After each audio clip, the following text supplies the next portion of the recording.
Hello friends, welcome to my channel. তোমরা সবাই কেমন আছো? প্রচণ্ড গরমে সবাই নাজেহাল, তাই আজকে ইজি অ্যান্ড সিম্পলভাবে মৌরালা মাছের টক বানিয়ে নিচ্ছি। তার জন্য সকাল সকাল মিস্টার দে মৌরালা মাছ এনে আমাকে বললো তেঁতুল দিয়ে টক বানিয়ে দাও, তাই আমি জি হুজুর বলে কাজে নেমে পড়লাম। প্রথমে মাছগুলো ভালো করে পরিষ্কার করে বেছে নুন হলুদ মাখিয়ে রেখে দিচ্ছি। নুন হলুদ মাখানোর পর আমি কড়াইতে তেল নিয়ে নিলাম। তেলটা গরম করে একটু তেলটা দিক সেদিক কড়াতে নাড়িয়ে এবার গরম হওয়ার পর মাছ ছেড়ে দিয়েছি। দেখতে পাচ্ছ এবার মাছগুলো আমি হালকা হালকা করে দিয়েছি, মানে কম কম করে, পুরোটা একসাথে দিইনি। এবারে ভালো করে ভেজে নেওয়ার পালা। আস্তে আস্তে উল্টে পাল্টে একটু গ্যাসটা মিডিয়াম রেখে ভেজে নিচ্ছি। ভাজা হয়ে গেছে, এবারে তুলে নিলাম একটা বাটিতে। এরপর আর কিছুটা মাছও আমি ভেজে নেব এরকমভাবে। ভাজা হয়ে গেছে পুরোটা মাছ। পুরো মাছটা আমি বাটিতে তুলে নিচ্ছি, কিন্তু পুরোটা আজকে আমি টক বানাবো না, হাফ মাছের টক বানাবো। কেননা আমার মেয়ে, আমি অতটা পছন্দ করি না। এবারে আমি কড়াইতে একটু তেল নিয়ে একটা ফোড়ন দিয়ে দিলাম কাঁচা লঙ্কা।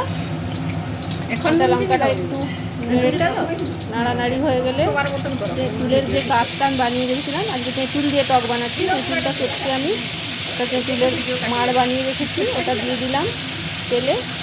এবারে জলটাও একটু ধীরে বাটি ধরা জলটা দিয়ে দিচ্ছি, পরিমাণ মতো জলটা দিতে হবে। মাছটা যাতে একটু ফুটে ওঠে পুরোটা মাছ সেরকমভাবে। এবারে একটু নেড়ে চেড়ে এর মধ্যে আমি একটুখানি এবারে হলুদ দিয়ে দেবো। হলুদটা দেওয়া হয়ে গেল। এবারে জলও পরিমাণ মতো মোটামুটি দেওয়া হয়ে গেছে। এবার একটু লবণ দিয়ে দিলাম পরিমাণ মতো।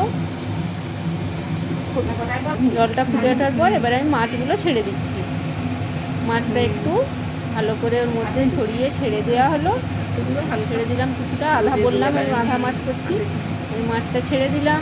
এইভাবে মাছটা দেখো কি সুন্দর ফুটে উঠছে, কালারটা পুরো তেঁতুলের কালার। এই টকটা কিন্তু খুব সুন্দর খেতে লাগে, আর গরমের জন্য এটা খুবই ভালো, উপকারী। তেঁতুল তো আমাদের অ্যাসিডিটি কমিয়ে দেয়।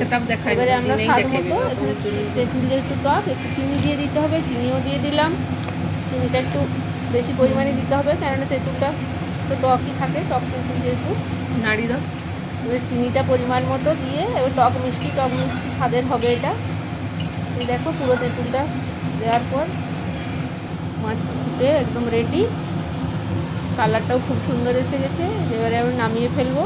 হয়ে গেছে মোটামুটি, জলটা একটু মরে আধা আধা মাখা মাখা হয়ে গেছে। এই যে আমি একটু সাজিয়ে নিয়েছি, গার্নিশিং যাকে বলে, একটু কাঁচা লঙ্কা দিয়ে এটা মাখিয়ে খেতে হবে। গরম ভাতের সাথে এটা পরিবেশন করো, দারুণ লাগবে খেতে। সবাই গরমে ভালো থেকো। টাটা আজকের মতো।